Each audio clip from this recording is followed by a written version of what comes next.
Hey guys, welcome back to TechMan. Today, let me show you Trendyol review.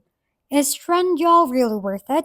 Founded in 2010 and now backed by Alibaba, Trendyol has become Turkey's leading e-commerce platform, offering everything from fashion and electronics to home goods and daily essentials.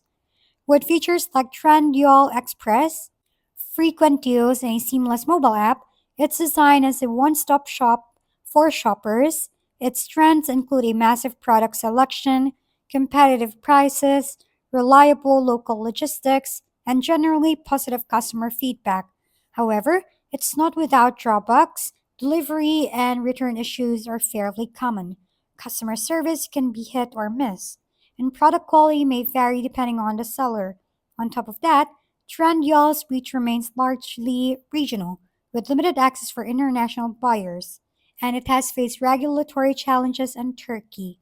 Overall, Trendyol is worth considering if you're shopping within Turkey or nearby regions and value affordability, variety, and a smooth mobile shopping experience.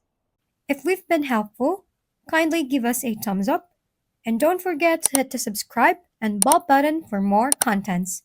For any questions and suggestions, comment down below.